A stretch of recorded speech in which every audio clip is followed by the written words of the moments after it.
we're live. We're live. It's 11:07, a little later than we'd like to get on. Obviously, we're not on YouTube. We are on Facebook. So, hey, you know what? It's not too bad. I'm going to tell people on Facebook, go subscribe. Yeah, there you go. Yeah. So Sheldon, it's Chevy and Nasty. We still made it. We're still here. Yeah, we're here. We said even if we do a show that only you and I would be on, which It's is our what weekly phone call, dude. we did it a couple of times anyways. Before we even did our season 0, we practiced. Not practice, rehearsed, but just got on. And it's kind of like being in the hotel room with the CBC on mute and us just being dummies. And in our underwear, like I am right now. Bruno, if you're listening, I am in my underwear. I was just going to ask, Chev, that joke is getting a little bit old, but I do kind of take you at face value. There is a chance that you're actually in your underwear right now, holding onto a banana. Absolutely. I changed into my t-shirt. We had we had a great week last week. So let's get to our great week last week, talking about our men's mental health movie night at the Cochrane Movie House. It was an event that we held for 100 people. We had great prizes, sponsors that came up big for us. We gave a grand prize away, a barbecue, to our friend Kevin Barrell. He won the barbecue courtesy of GTR Turf, the meat courtesy of Spalumbo's, the barbecue kit, and some tickets to both Okotoks Dogs and Stampeders games, courtesy of Serini Jewelry, and then also the beer, courtesy of Vacay Bruco. And the whole event was put on by our great sponsor, Performance Freight Management. They make your shipping solutions easy, and our good buddy Daryl Macavino, who's driving home right now after meeting with us for a few hours. But where do you want to go, Sheldon? We have lots to cover, lots to do. We're not on YouTube, but we are on Facebook. What do you want to hit first? Well, do we talk about the weekend? What do you want to do? I want to go back to that event 1 second. You know what's so neat about that? That was so cool. Is I met a bunch of good guys that I've kind of met online through the show that I'd never seen before in person. Yeah. And that was, honestly, that was really cool. When you host an event, which this is obviously our first one, you don't know, when you put it out to people, who's going to catch it, who's going to actually show up, especially with free tickets, right? This was all sponsored by PFM, Performance Freight Management. And a lot of times, hey, you want to come? Yeah, I'll take a ticket. You don't know if 100 are going to show up, if 40 are going to show up, but virtually everybody showed up that could. The place was packed. And you know what? It was probably my favorite part of the whole night was that 30 or 40 minutes before, when we're just serving food, when we had pulled pork sandwiches being served and all these delicious, everything you could imagine. I think he brought his whole menu. And just getting together with the guys. It was such a neat atmosphere. Where everybody, it almost felt like just like this show, right? Yeah. Everybody was just coming, not knowing what to expect, didn't know a lot of people. So you just start talking, right? Yep. And for me, I still get nervous when I go and speak, especially when the more intimate the room, sometimes the harder it is for me.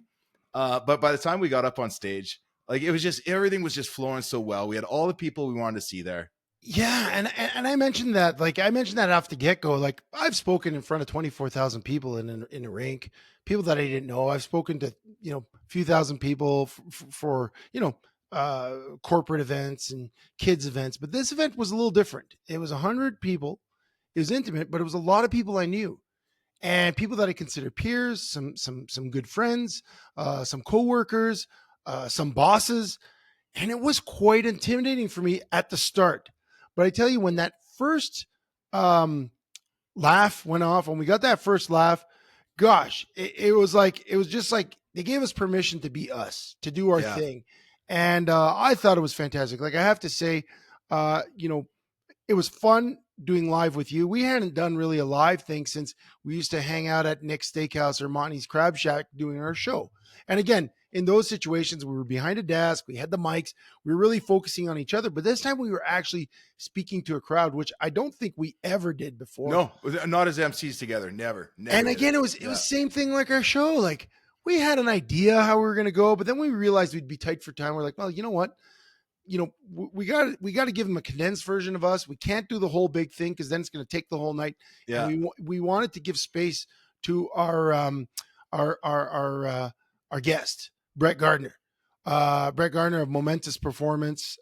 He did a fantastic job talking to everyone in the room, not just about mental health and the things you can do to get back to your baseline, but he kind of painted a picture of his own story and what he went through as a world famous rodeo announcer and the things he was doing at the height of his career and the way he was feeling. And then when he figured his way out, not only did he figure his way out, he did something about it. He went and got his master's degree in psychology and counseling. Then he went to get his doctorate in sports performance. And now he counsels not only, groups like we had, he counsels corporate, he counsels hockey players, rodeo guys, and he gave us his time. And I thought that was fantastic. The big takeaway from the night, and we'll talk about the movie in a minute, was that I had guys texting me the next day talking about the ride home. Now, I think that was quite fortuitous that we picked Cochrane. We didn't plan it this way, but a lot of guys came together, whether it was brothers, friends, family members, coworkers. And the guys that reached out to me after the event, not only did they feel very impacted by what was said during the course of the night, they mentioned the conversations they had on the way home. Some profound conversations had because we decided that we were going to do a night that was going to talk about things that guys don't normally talk about, talking about your mental health, talking about having permission to feel crappy and to say, hey, I don't feel good. And I got to figure out what this is and how I can fix it, how I can get help to fix it. And most guys don't have permission to feel those ways when they do. They got to be strong. They got to be tough. They got to keep it bottled up. And I think that night, not only did we entertain them, we educated them, hopefully we inspired them, but we gave them permission to have a conversation. And I really feel that that was a great takeaway of the night. For me, hearing the text from the guys, it wasn't like, hey, you guys did a great job. Hey, you guys, like, I didn't care about that. The true purpose of this was to give back to our little community, your network, my network, Daryl's network. All these groups from different walks of life came together in this one little theater, and everyone left feeling inspired and empowered to have a conversation about their own mental health. And for me, that was basically what the night was about. Yeah. Everything hey, I got to meet Rob Evans, and Rob Evans is now joining us live here today. Hey, Rob, I'm glad you could you found your way over to Facebook tonight. We're having some technical troubles on YouTube, but yeah, that was awesome. I met a lot of great guys. You know, the crazy thing you met someone from North Battleford. Well, no, not only did I meet somebody from North Battleford. There's only 2 high schools in North Battleford. I went to the comp. He went to JP, the Catholic school. So we never knew each other. We're only, I think, the same year or a year apart. He dated my cousin. That's he hilarious. Dated my cousin in North Battleford. I mean, it's just the coincidences that you find there are just unreal. So, guys, I'll tell you what, it was nerve-wracking and fun for Chevy and I to try to, to pull this off because Daryl put a lot of faith in us, right? Yeah. I think the night went amazing. The barbecue set went to a great guy. And guys, we couldn't have done it without you guys. It really, honestly, what Chev's saying is interacting with you guys in that auditorium was just like doing the show here, except bigger. And it was so much fun, guys. I'm glad to all of you guys that could make it. And you know what? I'm really looking forward to doing it again. Goat roping. We definitely have some people that left there saying they want to be part of the next one. They want to be part of the planning phase or sponsoring. So it was cool. And we'll have a next one, I think, in fall.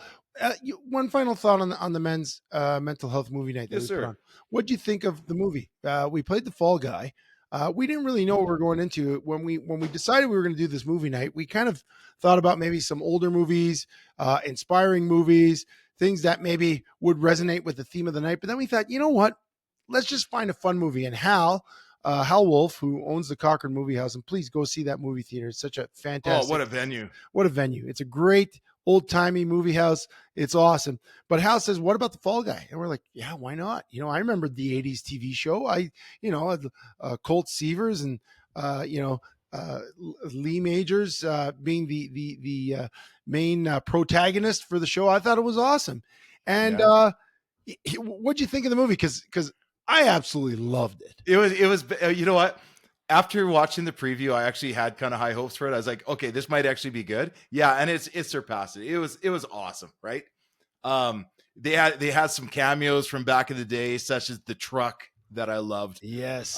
They took it in a lot of new places, but They got everything a new fit. truck. They got a new truck. Yeah, new truck. Same two-tone brown and beige. Yeah, It was awesome. The movie was great, Chev. The night was great. I was flying high. I was pretty tired by the end of the week, but it had me flying high and excited just to be back here again on the air with you guys, like right now. Like, yeah, honestly, no, it's absolutely. And we've talked about this, right?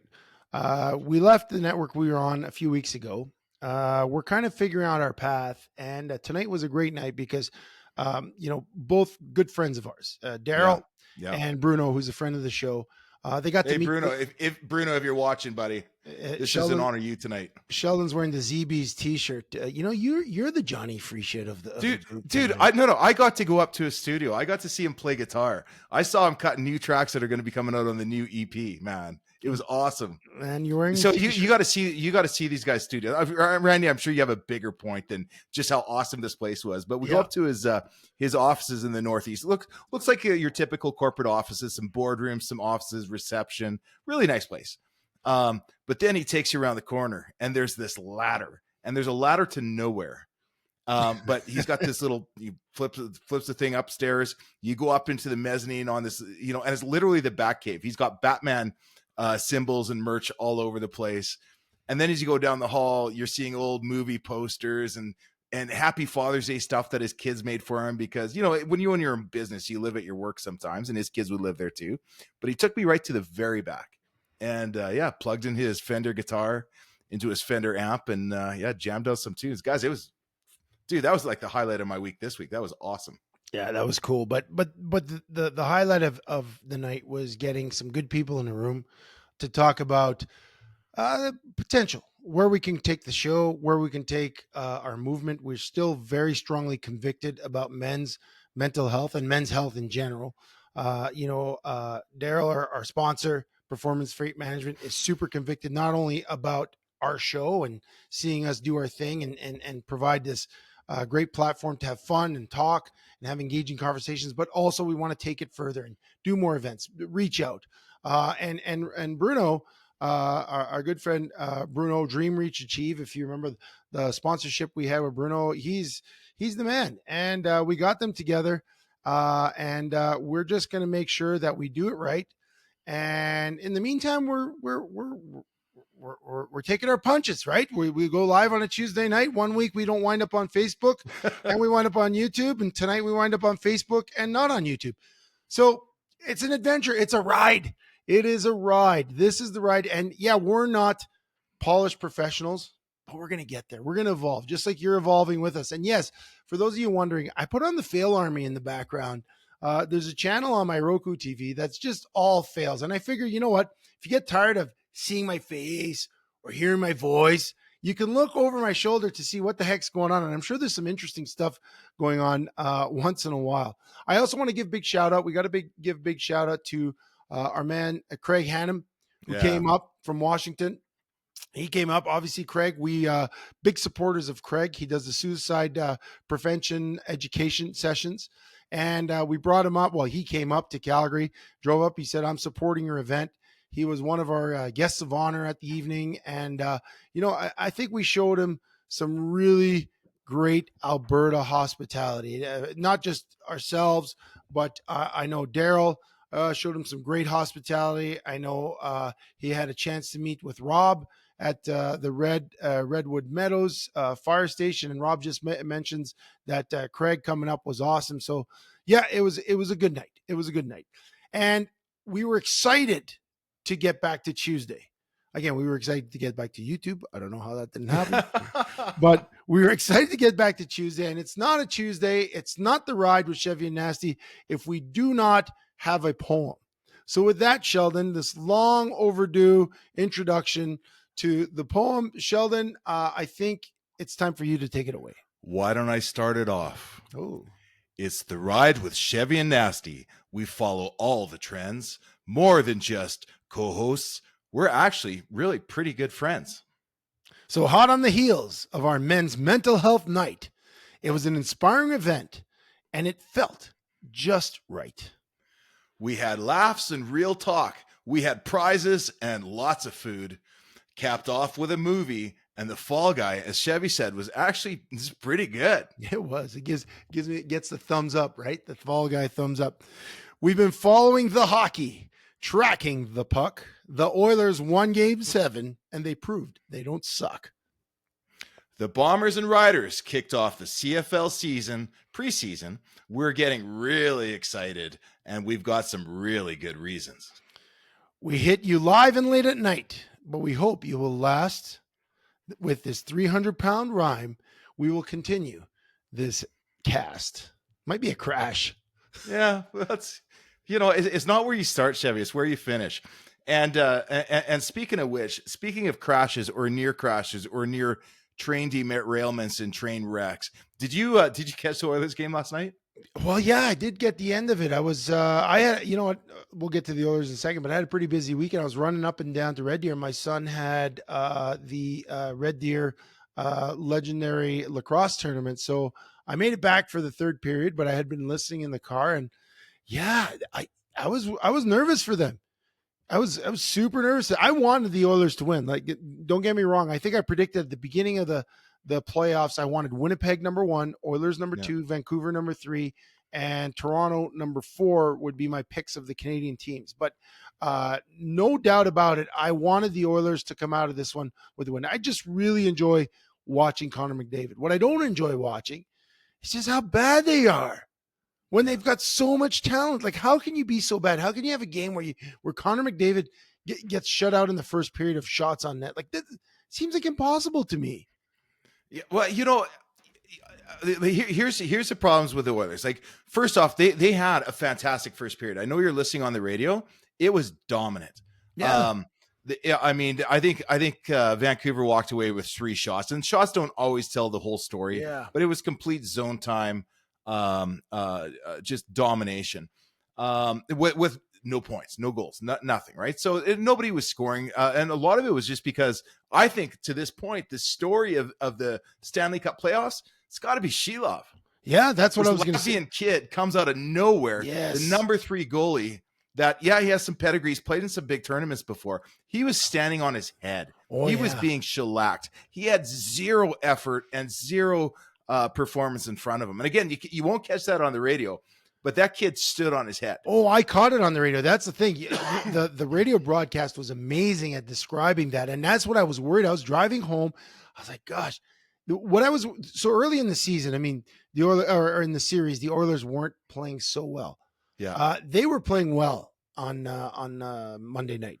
They were playing well, and you could tell that they run into a hot goalie. And typically, when a team runs into a hot goalie in the playoffs, it's a death sentence. And I thought, the Canucks are going to ride this guy to the final. He was standing on his head. He was the answer. But somehow the Oilers managed to hang on, and they did everything to give it away at the end too, right? That was what was killing me. So second period, finally the floodgates open. They bang off 3 goals, right? Mm. And at first, I'm talking to my kids and I'm talking to Adric, my oldest son. And he's like celebrating the second goal. I'm like, no, man. 2-goal lead is the dreaded 2-goal lead. Yeah. How do you respond to that? How do you play? Do you play conservatively? Do you keep the pressure on? Do you play defensively? And then the 3-goal lead. We're doomed. It's the worst lead in hockey. I was thinking you cannot help but shift your mindset when you have a 3-goal lead. The problem is when it's halfway through the second period, there's a whole lot of game to go. Oh, yeah. And that was at the point, my wife starts getting cocky. We've talked about playoff rituals and things like that, right? I talked about my good buddy Cozy in Saskatoon. I'm dying to get on a chat with him and talk about the game, right? There's just so much to talk about. And Amanda was like, oh, you got to text him. And it's like at the 15-minute mark of the third, I'm like, no, you can't do it. She goes, this game's over. I said, it's never over. Oh, no. And then at 10 minutes, come on, you got to talk to him. He would be so pissed at me if I called him or texted him right now. No way I'm going to do it. Yeah. Then at the 9-minute mark, I said, you know what? If we're still up 3 goals with 8 minutes left, I'm going to shoot him a text. 8 minutes and 32 seconds. Bloop. The puck finds the way to the back of the net. About 5 minutes later, with about 3 minutes left, they score their second, and they are pouring it on. The Canucks can do no wrong. Yeah. But here's what was most exciting to me, and here's where to me, the Oilers look like a championship team. They turned it around. They refound their offense. They refound some puck control. They completed some passes. They got it out of their own zone. And their forecheck and their sticks were exactly what they needed to be to disrupt Vancouver. Literally, Vancouver, the last 3 minutes, they were scary. They had the extra skater, but they didn't get nothing. So, honestly, good on the Oilers. They earned that one. They definitely did. They earned it. They earned the trip to the next round. They're going to face the Dallas Stars. Daryl says tonight. Yeah, I think tomorrow night. Thursday night. Yeah, Thursday night. Thursday night, game one. Daryl writes in. He says, if we thought the Canucks goaltending was good, wait till you see Dallas. And so that's going to be an exciting series. And then on the other end, we've got Florida and New York. And gosh, I don't know, Florida's looking good. They slayed two top teams. With Boston and Tampa. Those are two big teams that they took down, like big teams. Yep. So it's exciting. Well, and they were there last year. Yeah. And they lost. And there's something about getting that close and losing that just every guy in the locker room, you don't remember the wins. Yeah. Not nearly as much as you remember those losses. You know what? I have a very similar experience, obviously, drawing from football. 2002, Edmonton Eskimos. We go to the Grey Cup in our own barn, lose to the Alouettes. The next year, we did everything we could to get back to that game and then win the Grey Cup. And so I definitely understand how losing can galvanize you, but you got to take the journey. You got to get there, and they're getting there. They're getting there. So I'm really excited. I'm happy to be watching NHL playoffs. I love being a fan of the game again. For years, I've always followed, but because we're doing the show, because we want something good to talk about, it seems to put an extra little effort into paying attention, and I am enjoying it. Can I be honest with you though? Yeah, can I be honest with you? Go ahead. If the Canucks won, yeah, it's over. It's over for you. Yeah, it would have been over. Like I might have, if they got close, I might have re-piqued my interest, but there's also the other side to it. So I know James is a huge Jets fan, right? Mm-hmm. Ernie's a Toronto fan. Daryl, I don't know who your team is. I'm guessing it's Calgary. No, Daryl's a Pittsburgh Penguins fan. Pittsburgh, there you go, a Penguins guy. But once you followed it for so hard, because you don't miss a game during the playoffs, right? Yeah. When your team's out, isn't there a side of you that's almost like a relief? Like, okay, God, I get my nights back again.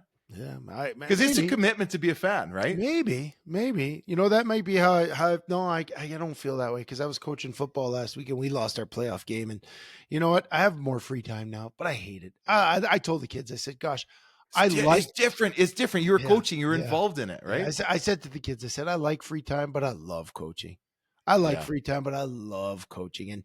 And even what? When games matter like they do in the playoffs, and I'm watching sport. I think that's why I don't watch a lot during the regular season anymore, because I got used to watching sort of the Flames like mail it in for a bunch of games and then really dial it up because it counts. They're not playing meaningful hockey, and then they dial it up. And I think the playoffs, then they win must lose games. Yes. We're drafting ninth. It could have been sixth. Yeah, but oh no, we're going to show how good we are. Yeah, we're gonna go to a three-win tear right at the end of the season. Yeah, because that's frustrating. Playing for our jobs, right? Yeah. But I was going to say in the playoffs, in the NHL playoffs, every game matters, and every guy puts it all on the line. Like guys stunt their growth after they leave NHL playoff hockey. Like the battles that they go in, night out. Yeah. I don't think there's not many sports that compare to that. Because listen, I love football, but you get a week between games, and the game ends when it ends. Hockey could actually be played for eternity in theory. In the playoffs, they could just play forever until someone wins the game. And some guys play like they are playing forever in some of those games. So I love the NHL playoffs. So yeah, do I want my nights back? Yeah, but what else would I be doing? I don't know, watching something else. So this is more compelling than anything else to me right now. But what else is compelling to me, and it's coming right up, we mentioned in the poem, is CFL season's right around the corner. We had our first preseason game this weekend, a Victoria Day weekend. Typically, when you and I played, this would be the start of training camp. This weekend that just passed would have been, it would have been a week before the start. We usually would start probably first week of June, last week of May. Yeah. And Yeah, they've started quite early this year. We're gonna have early Grey Cup. It's in Vancouver, so it doesn't really matter. What do you mean early? When is it this year? Is it like the 17th? Is it Well, let the me let me look that up while you talk. But I Yeah, just because usually like I remember my first training camp in '91. It was the year that Jordan and the Bulls beat I can't even remember who, but training camp started kind of right at the beginning of the final series, and so yeah. that's what we spent our nights doing right at the dorms. We just all meet downstairs and just watch the game. But I don't remember the Grey Cup ever being before like November 27th, right? It's late and it's cold. Like, have they figured out a way to bring it back a little earlier, Well, get a little they more reasonable weather? Not that you need it. It's in Vancouver this year, but yeah they added a game to the schedule. There's 2 bye weeks for teams, so yeah. that adds 2 weeks of season. But it seems like they started it a little bit earlier this year. I'm just trying to pull it up here because obviously I'm not technically. What does it say? 2024 Grey Cup tickets. They're on sale now, by the way. Let's see, but yeah, I just find it's early, but it's nice to have that overlap right now, right? Like Yeah. you're getting a little excited. They did it right. They put the Bombers and the Riders, two teams that Yeah. their fans support no matter what. Preseason, regular season, they're always in, and it was good to see. Let's see, 117th of November. So that's So pretty that's early. 10 days earlier. That's noticeable Yeah, that's noticeably for earlier. sure. For sure. So yeah, just the Riders won the Grey Cup or won the game on Monday. They played on Monday, and they beat the Bombers. So what do you think? How much weight do you put into preseason games? That's funny. Yeah. You know what? Like the truth is you could put almost no weight into the preseason games because every team is just working their own agenda for the game, right? Yeah. I want to test out this quarterback. I got to see what I've got with my DBs. I've got to see what this new receiver's got. Is Mhm. he going to actually be able to do but what I do take away from this, and I am a bit of a stickler for this one, I watch how they perform. I watch how organized they are. I watch for who looks like they actually know what they're doing out there. Because you know what that tells me is they're coming from a well-run training camp. Like Mhm. when I was a player, it was all about the players, right? Oh, good players get you wins. Now it's about the organization and the teaching ability of the coaches. Yeah. And so I really watch closely to see how that new guy's getting dialed in.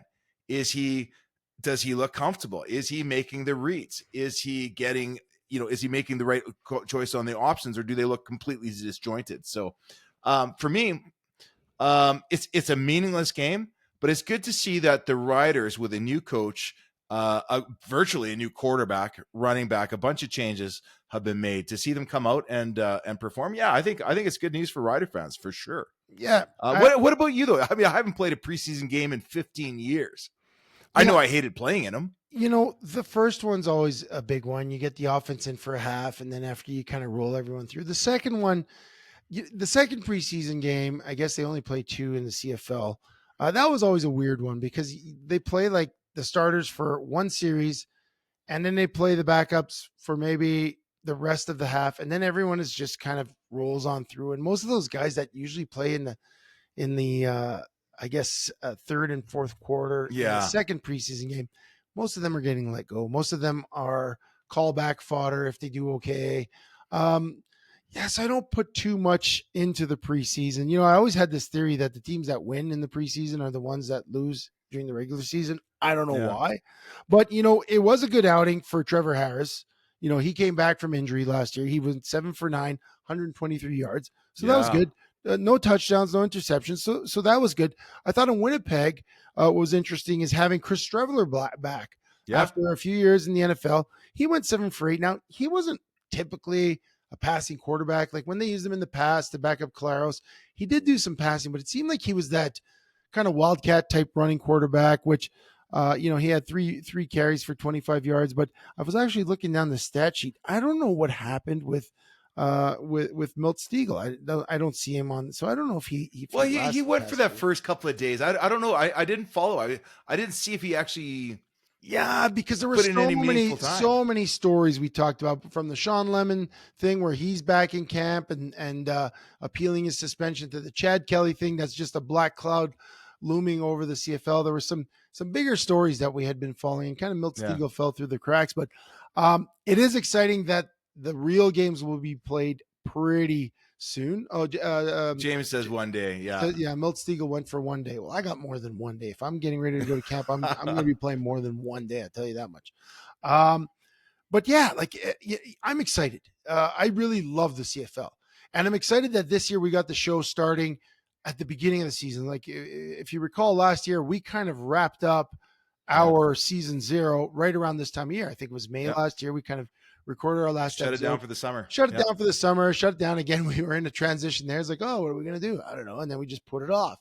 That's why I think it's good that we're still recording now.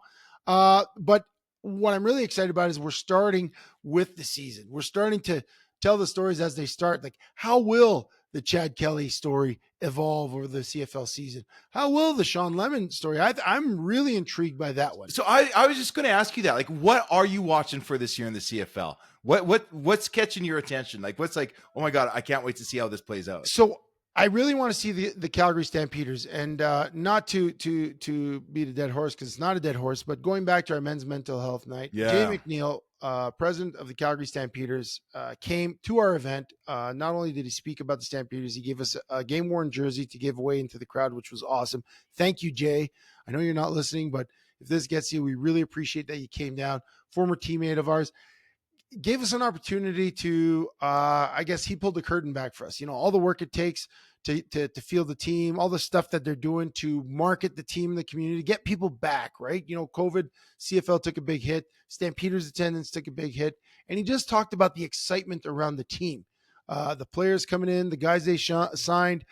I'm really excited to see if this Stampeders team can get back to a level of dominance that they had pre Jake Mayer taking the reins. And it may happen with him, but they also got some insurance in case he falters. They got Matthew Schiltz from the Tiger Cats, who did a great job last year, stepping in a number of times for Bo Levi Mitchell. So I'm really excited for the local team, because I do pull for the Stampeders. I do pull for their success, and they are going to need a successful on-field product to draw people into the stands.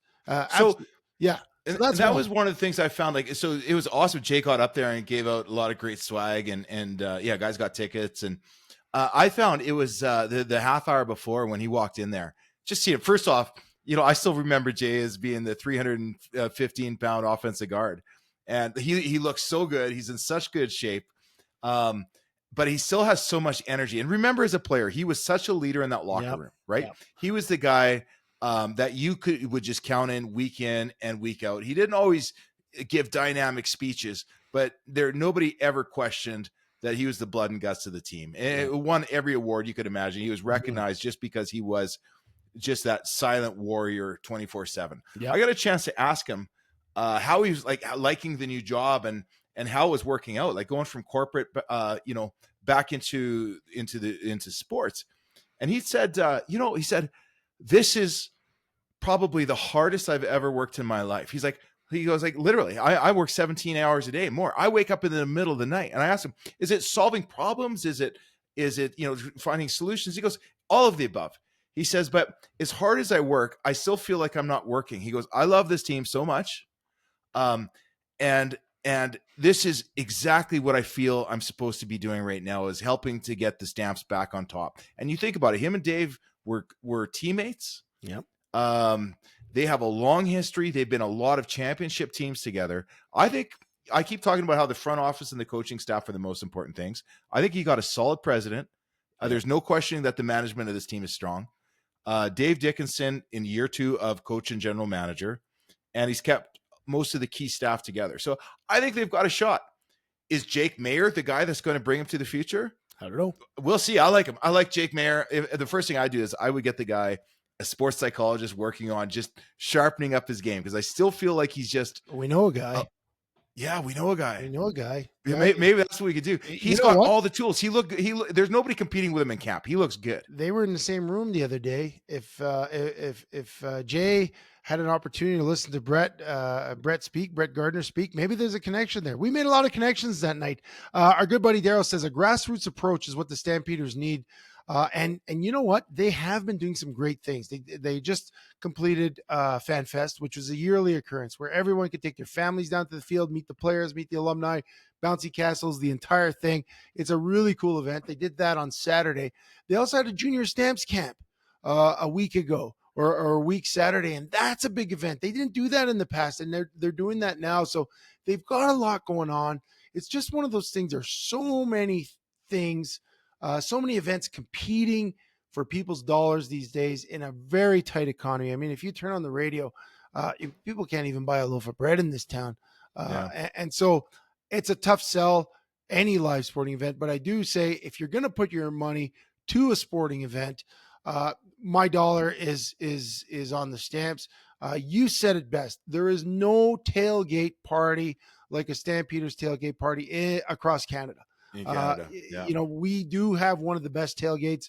You know, I'm a big fan. I'm going to go to the games. I mentioned, you know, my yearly pilgrimage with my buddy and my kids and his kids to the Labor Day Classic is important for me. And, you know, for so many people, Stamps is kind of part of the fabric of their lives. And we got Rob Evans. He says he loves the CFL. He loves his Stamps tickets. And he had an opportunity to speak with Jay the other day after the event, and just what a big kick it was for him. The other thing, I would love to do the ride at the Labor Day Classic. That'd be fun. Hey, we do our live. That would be fun. Yeah, maybe we'll do our show from Labor Day Classic. But you know, that's the thing though, right? Right now, like, guys, the sky's the limit, right? Yeah. So what are you following? What are you following in the CFL? Like, what storyline are you curious about? You know, for me, like for me, I'm going back to my hometown team, the Rough Riders, right? The green and white. Mm-hmm. They've had so many things go against them over the last few years, right? It's been a real tough ride for Craig Dickinson while he's there, largely because Trevor Harris got injured last year. Oh, yeah. They started off fine, and I was excited to see where they're going to be able to go with Coach Dickey. Well, you know what? It didn't work out. You know what? In sports, when things don't work out, you're out, right? It's just right or wrong, it's going to happen. So now you've got a brand new coach, rookie head coach, that specialized on the defensive side of the ball, Corey Mace. Yep. I'm curious to see how that's going to work out with Trevor Harris. I didn't realize this. He's 38 this year. He's about to turn 38. Oh, geez. Coming off of a major injury. In my mind, he's like 34, 32. Yeah. But I'm a huge Trevor Harris fan if they can keep him healthy. Yeah. So I'm really curious with the addition of AJ Ouellette, what that's going to do for the offense. I think Corey Mace is going to take care of that D. They're going to be dialed in. They're going to get the right guys. They're going to play his brand of football. Anywhere he's been running the D, that's what you can expect from him.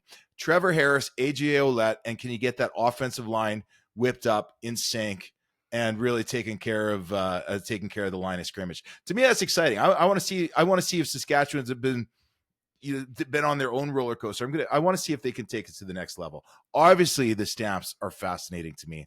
I hope this is the year that Mayer gets to put it all together. But you know, seeing's believing. We're just going to have to see what happens as the season goes on.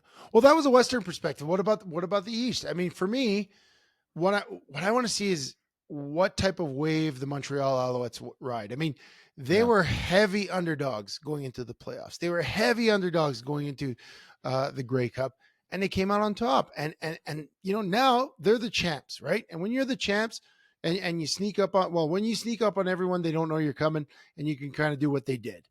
But now they put the rest of the league on notice. Can they repeat? Can they hold off the Argonauts? And again, with the Chad Kelly situation, it's very interesting to see how that's going to play off. Will there be a drop off in their play? I mean, they were the team to beat last year, and they did get beat, but you know, Toronto was the team to beat. Yeah, Toronto was all the season team long. to beat. Yeah, for all sure. season long. Now they're missing their MOP quarterback, for at least 9 games. You know, so they're going to take a hit. They're going to have to take a hit. They just signed Nick Arbuckle, but I don't think he's Chad Kelly. He's Nick Arbuckle, and he's on the street for a reason during training camp because he's not one of the top guys. Well, and no Jerome Messam, and no Messam, not Messam. AJ Ouellette. Yeah, AJ Ouellette. The other Canadian running back. Andrew Harris. Andrew Harris. Yeah. Who did I say? Oh, Messam. You said remember Messam? Yeah. He was a tank. Yeah. No, but he. So I want to see how Montreal takes advantage of this. And you know what? I'm Do you always think they can? Do you think they can? I Is there a side like? And I know we always do this. They were everybody didn't give them nobody gave them a shot, right? And I still remember some of our early shows. I was calling you out because you picked them to win, Yep. and I said just because you made the right call didn't mean you made the right call. Yes. You're wrong. They were not a championship team. I think you said just because you made the right call doesn't mean you're right. Doesn't make you right. Yeah. Exactly. Yeah. Well, I was right. But obviously you were, and they won. But now I'm back at the beginning of the season saying they can't do that again. Can they? Well, can they? I mean, they have the tools. They have the guys that impress. I mean, Corey Fajardo had a fantastic Grey Cup. Jason Moss, he brought his team to where they need to be. So I am curious. I think with, gosh, I'm not even mentioning Ottawa in this discussion, but I do want to see on the other side of Toronto, the QE2, I think it is, or the 401. What is 401? 401 is I want to see Bo have a comeback season. I've been wanting, when he went to Hamilton last year, I thought Hamilton's poised to win the Grey Cup, and then he had just a number of setbacks and injuries, and then he showed up to camp in a walking boot 2 weeks ago, and I was like, oh no, come on, say it ain't so, Bo. So I don't know what Bo Levi Mitchell we're gonna get. I really hope he has a renaissance, kind of like what happened to Ricky Ray when he tore his shoulder in Edmonton and everyone thought he was done. And then he came back. He wins the Grey Cup. How do you compare Bo Levi Mitchell to Ricky Ray, though? I'm watching Bruno's writing in his first game. He deserves a standing O. And I know a lot of you guys love him, right? And because of that, because of guys that I respect your opinion on sports and on people, I'm going to assume that, there must be something to this guy. All I ever saw, and I never played with him, right? I was never in a locker room with him. I met him once, right? Yeah. But my opinion of him was he's an arrogant, brash guy with a big mouth that's all about him. But clearly I'm missing something, right? He was great. And what's the greatest thing about Bo Levi Mitchell? Jeff Garcia was an arrogant, young, brash guy. Yeah, but he was Jeff Garcia. Yeah, maybe good, fair point. Maybe I never played with him either, right? And Bo Levi Mitchell had that same swagger. He was a gunslinger from Texas, came in, and you know what? He did win Grey Cups. He did. So, he did it. He backed it up. He was it, but he got those injury issues, and that really hurt him a couple of years ago. And I just hope he has a bounce back because I love his talent. He's one of those quarterbacks that if there's a guy that should be playing into his 40s, and you think about the guys we played against, the guys that were legendary, that kind of were competitive right to the end, the Matt Dunnigans, the Damon Allens, Cavilo, Henry Burris. And Henry was a prime example because he never led my Stampeders team to the promised land. Yeah. He waited to get serious later on, in my opinion. Like I resented him for a while. But then when I watched his comeback tour, when he went out east and he became the underdog and he just fought, I ended off a huge Henry Burris fan. And maybe I'm going to end up the same thing with Bo Levi. And that's what I want. I want his, listen, let's be real. The reason Toronto is in the situation they're in is because there's a guy that can't handle being the face of what's being thrust on him. And it's probably the wrong guy having it been thrust on him. Could I see a guy like Bo Levi Mitchell handling that so much better? Absolutely. Are you calling for a trade? No, I'm not calling for a trade. I'm just saying that, Bo Levi Mitchell deserves a chance to be that guy. Now, can he do it? Will he do it? That's not up to me. But you know what? Maybe he needs a performance coach. We know a guy. We know a guy. But we know a guy. And that's kind of what I'm looking forward to this CFL season. There's a lot of really compelling stories. The Grey Cup in Vancouver in and of itself is going to be a compelling story. Amar Dolman, the owner of the BC Lions, he's probably one of the best owners in the CFL in recent years. What he's done with that team, the initiatives, the marketing, it's an exciting place to be. It's an exciting place to watch football. They have an exciting team, and they have a chance to be representing their city in a home Grey Cup. That's pretty exciting as well. I said exciting about 10 times, but I was a fan of what the BC Lions were doing last year. Vernon Adams Jr., he had a breakout season. The year that Nathan Rourke goes to the NFL, Vernon Adams the whole time just put in the work, showed that he's capable, more than capable, and they had a good season. So I'm excited for that as well. I think that's going to be fun to watch. Yeah, keyword there is he put in the work. He really did. I think the key word is exciting. Yeah, well, that too. Okay, well that's it for the CFL. Let's NFL. do a little station identification. It's the ride. Okay. With Chevy and Nasty. If you found us tonight, excuse me, I'm choking on something. If you found us tonight, you found us on Facebook. We didn't make it to YouTube. We missed the bus to YouTubeville, but I'm sure we'll be back to YouTube next week. Every Tuesday, 11 p.m. Mountain Standard Time.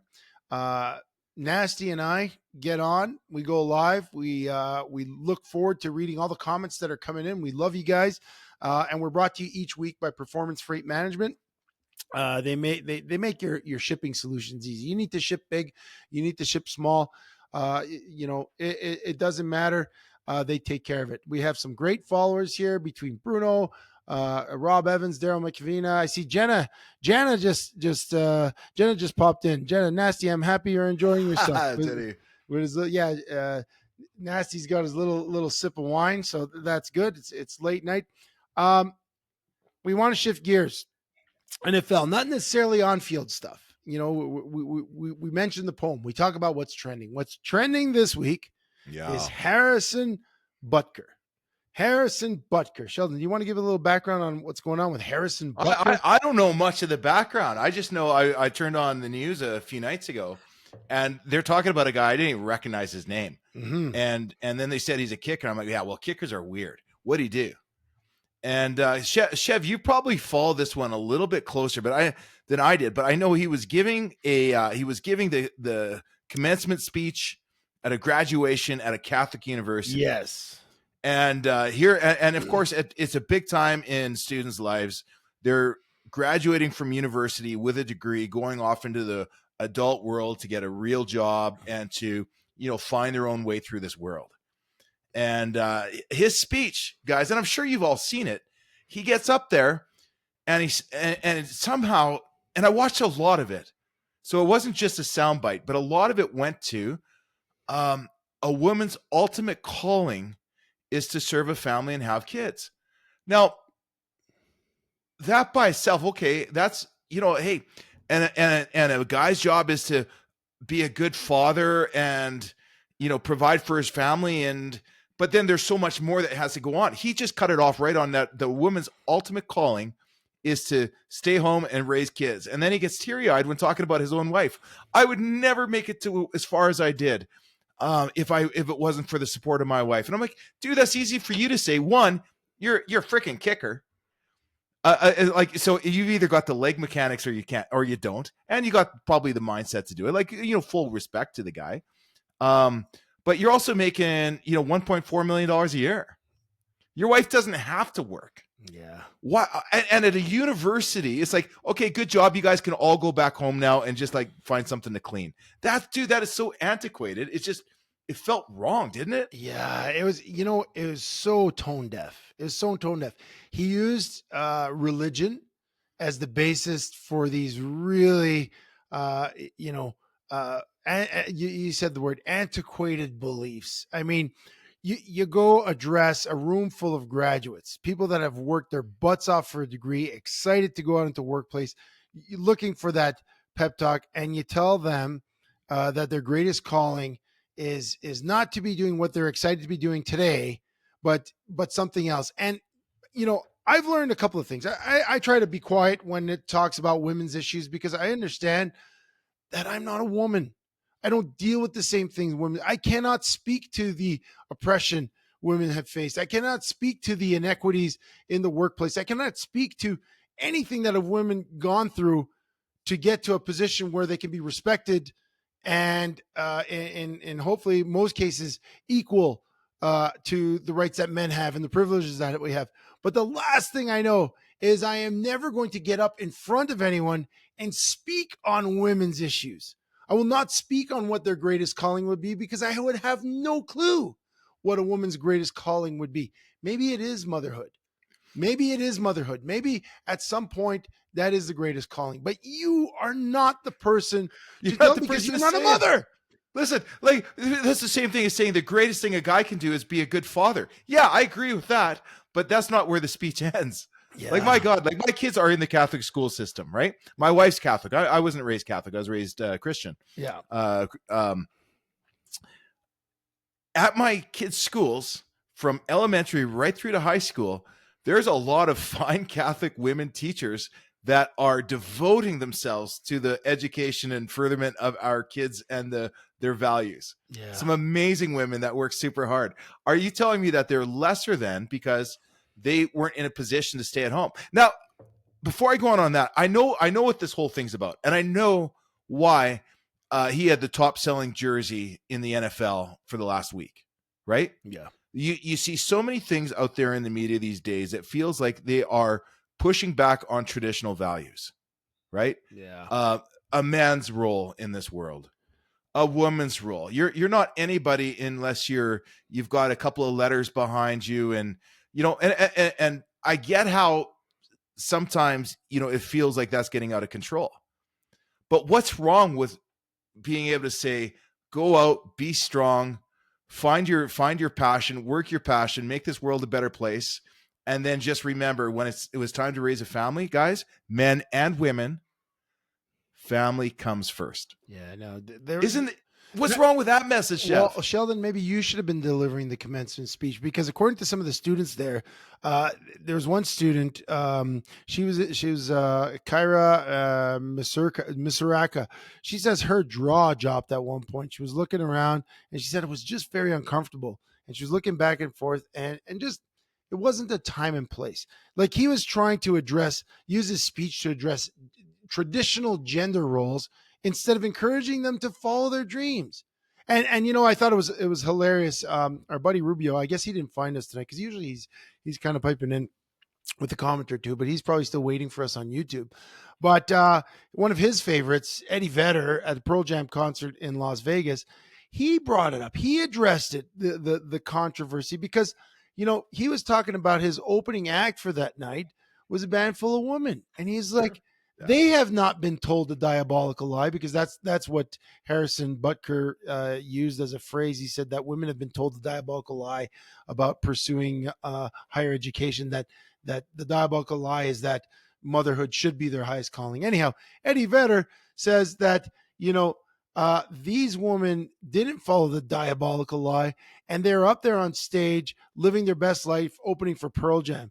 And then he went on to comment. He said, and who is this guy anyways, affirming masculinity? A guy that chose to be a kicker, that doesn't get pads, that doesn't hit, and he's trying to be the voice for leaning into masculinity.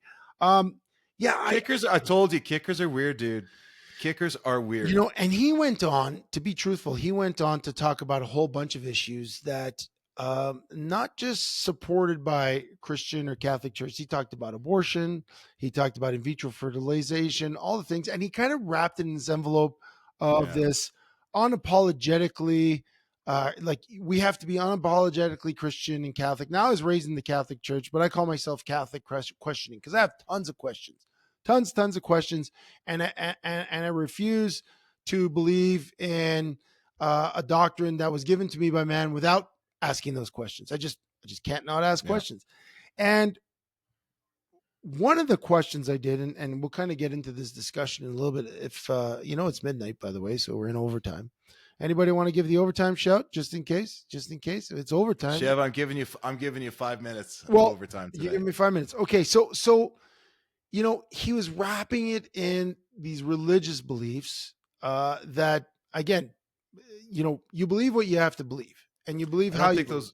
I don't know if those are even religious beliefs, but yeah, keep going. But he was kind of giving two messages. He was kind of supporting this, like you said, this antiquated gender role beliefs, how women should stay in the home and men should be going out and make all the money. But then he was wrapping in this religious stuff, and I just didn't like the way he did it. And even the nuns at representing that school and that university denounced him. Like it was just wrong on all levels. But obviously, there's some people that support him, because there's some people. Like you said, he was the highest selling jersey in the NFL. That's just pushback. That's above just Kelsey, above Mahomes. So I don't know. I just Bruno says, did he say that you could shove your senior head coach on the sidelines during the Super Bowl. Bruno hates Travis Kelce. I just figure Oh. we're gonna set him off. Bruno. Yeah, but you know what is funny though is that got a bigger reaction almost than the whole Rashee Rice incident. Yeah. Which, by the way, the lady he smashed with her daughter in the car, just agreed to not press charges Yeah, this she's week. I'm sure there's dropping some the settlement or charges. something going on there. Yes. But this was a major thing. Yeah. And I'll tell you what, I'm not going to allow him. He can say what he wants. He's grown. He can face the consequences of it. I get what he was. No, I don't get what he's trying to say. No. There are some things that he said that I'll walk away from and say, you know what? Give family the voice and give people permission to focus on their family first. He just took it way too far. I don't agree with the guy. Yeah. I'm not going to protest him. I'm not going to sell not renew my season tickets.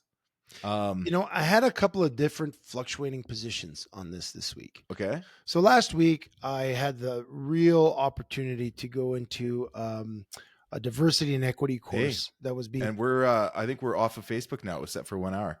Oh, you said it for 1 hour. Are we off? Yeah. Well, I don't know. I said it looks like we're still on. Is it? Says we're live. Are we still live, guys? Are we live? Someone tell us if we're live. Okay, we're on. Yeah, we're on. So I had the opportunity to do a diversity and equity course last week, and it was really awesome. I had an opportunity with Calgary Police Service. Calgary Fire Department was able to assist in this course. We talked about all kinds of things, from indigenous culture and beliefs systems. We visited a Sikh temple, a Hindu temple, went to a mosque. We went to a Buddhist temple. We went to visit a center for newcomers. We talked to some trans ladies talking about their journey and sort of some of the things they faced. It was really a neat experience to meet people face to face of different cultures, different belief systems, and really just ask some really good questions. And it was neat because we got to go into these places that have different belief systems than what I have and many people in the room had, and just observe and participate. We went into their temples. We ate food with them. We broke bread with them. We listened to what the tenets of their religions were and their cultures were, and it was super, super cool. There was a few things that didn't go, I guess, I guess, according to plan. Like if you're planning the itinerary for the week and you want people to come out with this really empowering experience, some things didn't go according to plan. Like one of my friends, my good friends, has a service dog, and his service dog is like his wheelchair or hearing aid or any type of device that you would have if you have a disability. His service dog allows him to function in society. And unfortunately, how so? So as a service dog, so the dog's obviously trained more than. Well, it's not a lap dog. It's not a lap dog. No, it's not a laptop. It's basically for his anxiety, for his condition that he deals with. The dog is there to support him. Diagnose anxiety, PTSD, or whatever. Yeah, so he can function, so he can go in society, he can socialize, he can do all the things he has to do, even go to work. And it's a constitutionally protected right that he has to do that, to use this animal. But unfortunately, in some of the temples, they weren't allowing him to come in with his dog. And there was not much discussion, but there was a little bit of discussion. And then unfortunately, the underlying current was you can't bring your dog in. Now, he did wind up bringing his dog into one of the temples. And it was a great moment because, again, the whole week there was this underlying current, but it just kind of showed that, although we're trying to learn and respect other cultures. And, when I went into the mosque, I put a head covering on, or not the mosque, excuse me. When I went to the Hindu temple, I put a head covering on and I took off my shoes and, we did all the things.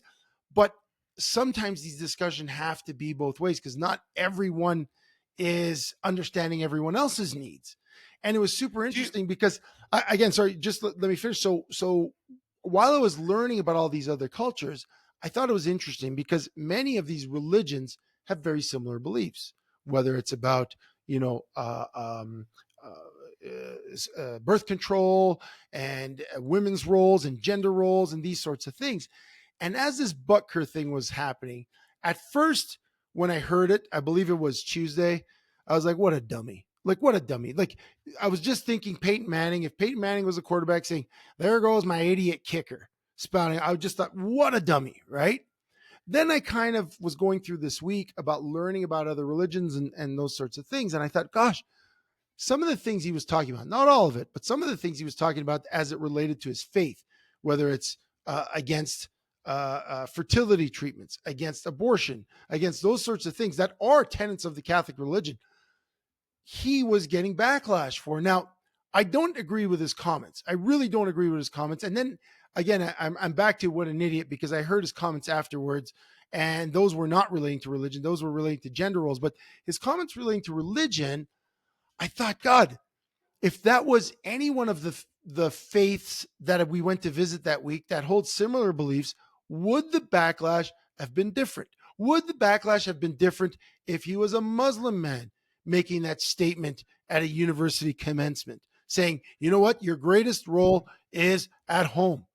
Or a Hindu man saying, we do not mix men and women in the temple because you can't concentrate if you're sitting amongst women. Which do Hindus do that though? I thought Hindus were mixed. They set apart. We were told that when they received their word. So all these little things. I was like, if that was a man of a faith that we are now really preaching more acceptance of and understanding of, would the backlash have been different than had he been a Christian person? I'm not even talking about the color of skin. I'm just talking about faith background. Because in the United States, there are a ton of fundamentalist Christian people that hold on to those beliefs. I don't necessarily support all the beliefs, but I got to understand, if you give space, like, again, we're doing a whole course to understand the different. So first of all, if I'm going to step in here, I'm going to step in here. So first off, and I'm not taking a value position on this, but I am going to say the United States was founded on Christianity. Yeah.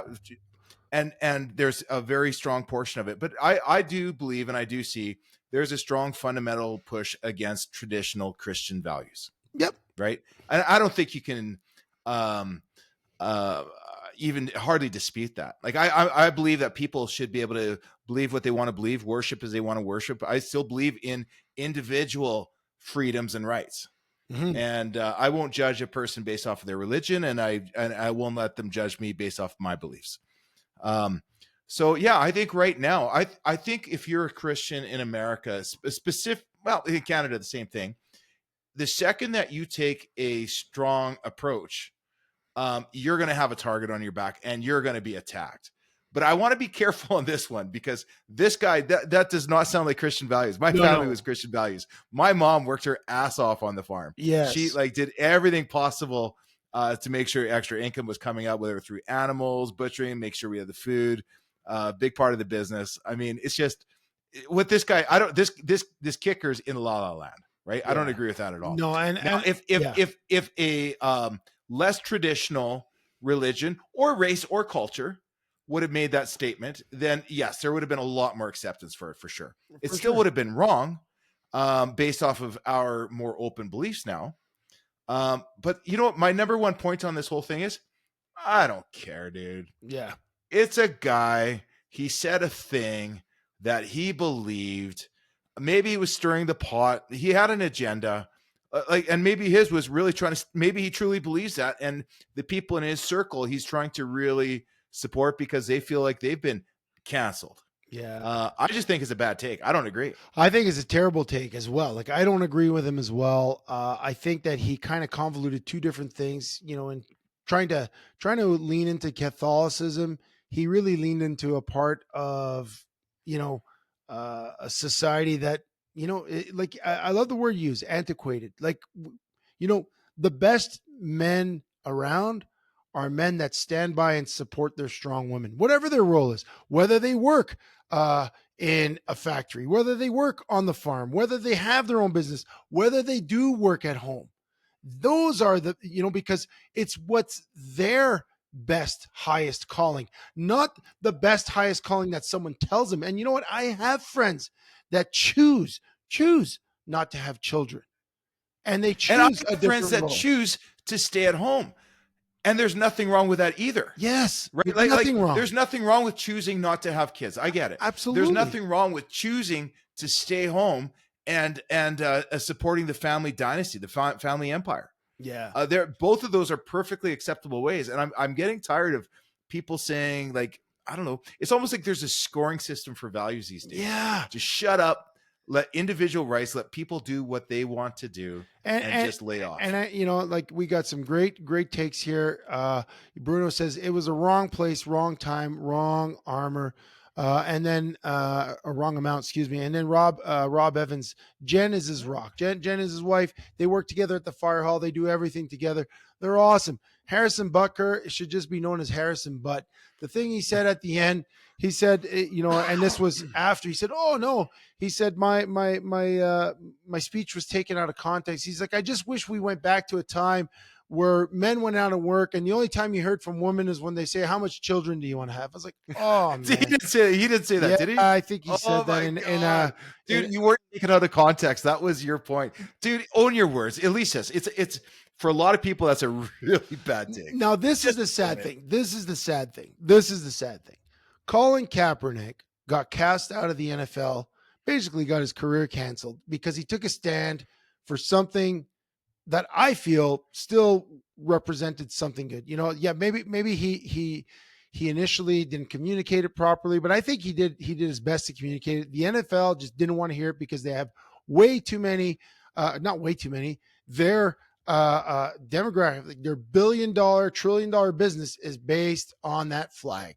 I mean, it's the biggest thing you see in the stadium before every game, and I think it conflicted with so many of their backers, they got rid of him. But in the grand scheme of things, you're getting rid of a guy that's taking a stand against police brutality, and a guy like this that makes you just look like an idiot. Like the NFL has so many programs, just like we talked about CFL and Chad Kelly, that support women's rights, that supports women's, they have a program, an internship program for coaches in the NFL.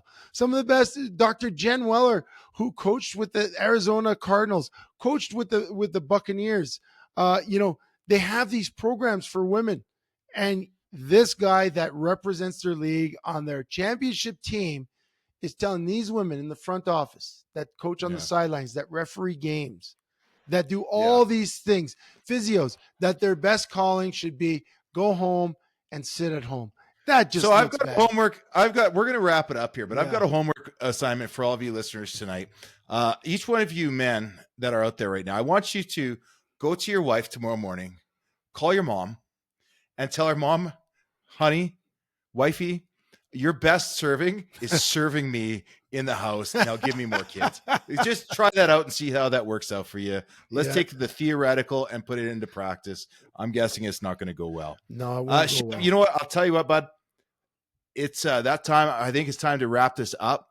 I just want to thank all you guys tonight that obviously they found us. We've got some figuring out to do here yet, but I just want to thank everybody for joining us tonight. We love your comments. We love really appreciate those of you that got to the event. And Chev, I think we're going to just say for now, we'll see you all next week. Same time, same station. And looking forward to joining us right back here on The Ride.